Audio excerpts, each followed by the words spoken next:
Hi, my name is Santana Dreaver. I come from Mistawasis, Nehiyawak in Kinistin Saulteaux Nation on Treaty 4 and 6 territories in Saskatchewan.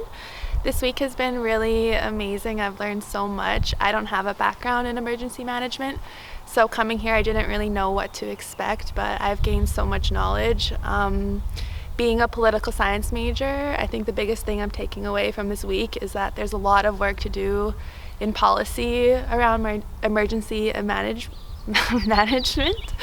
Our communities face a lot of challenges when it comes to responding to emergencies, and there needs to be a lot more supports. Having a minor in sociology, I see a lot of the mental health aspects are often forgotten in a state of emergency within our communities.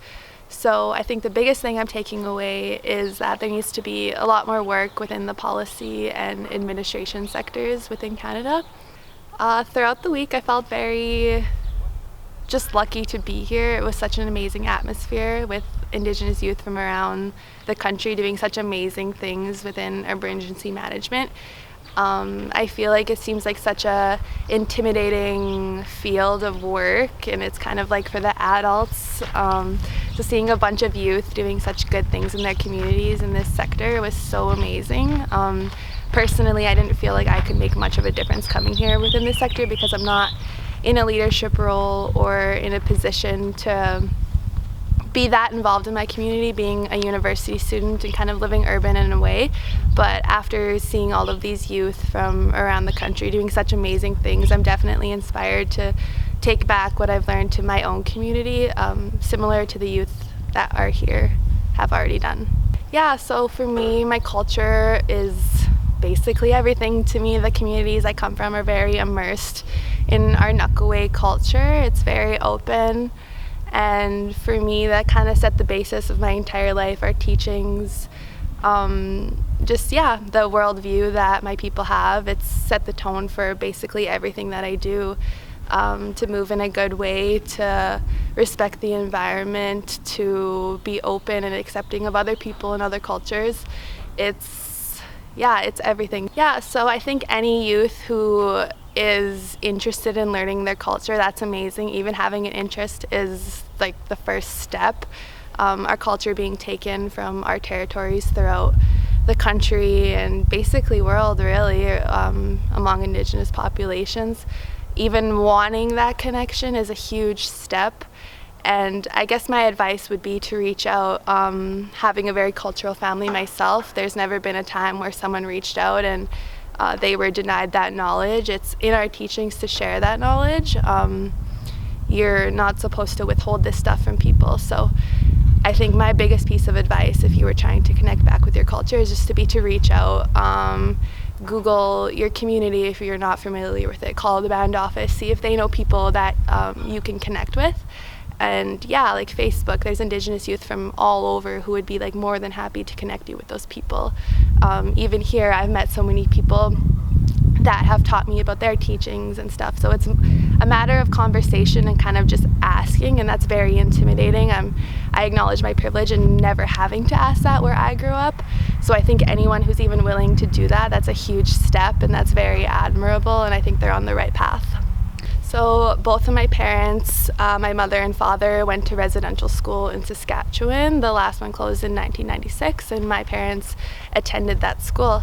And so I think for them, connecting back to their culture, it was a lot of healing, and I think their partnership together is what really helped them. My mom and dad were both on pretty bad paths, I would say. They met in Saskatoon, and together they both really decided to heal. They chose sobriety, they chose healing. My dad we moved back to my father's community, and my father started connecting with his elders more. He started learning his language.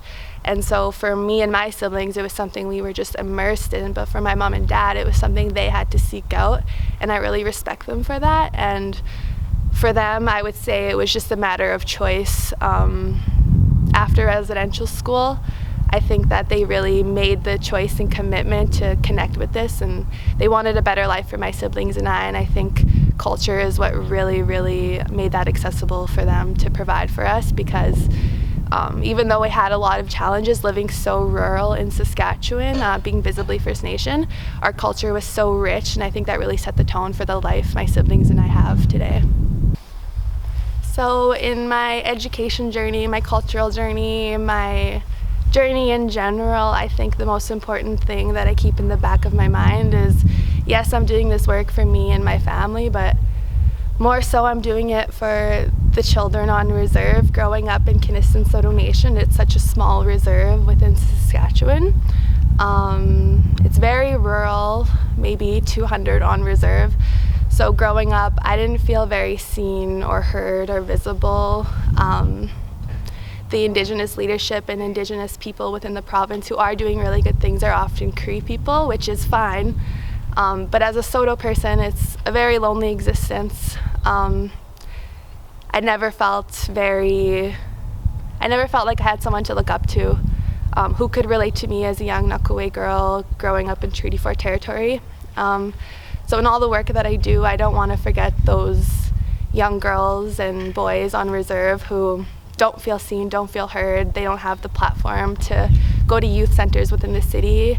On reserve, it can be very lonely, and I want all of the little children on reserve to know that they can go places and they can do things. Traveling is possible for them. Even if they don't have those role models within their community, they can grow up and seek them and find them like I had to do, and they can take that back home in their community. A lot of the youth in my community are starting to leave and do things that I never saw youth doing that when I was growing up. So it's really awesome to see that change, and I really want to remember those youth in all of the work that I do, and I want them to grow up feeling like they have more people to turn to and ask for advice, and I want them to feel represented in a good way growing up.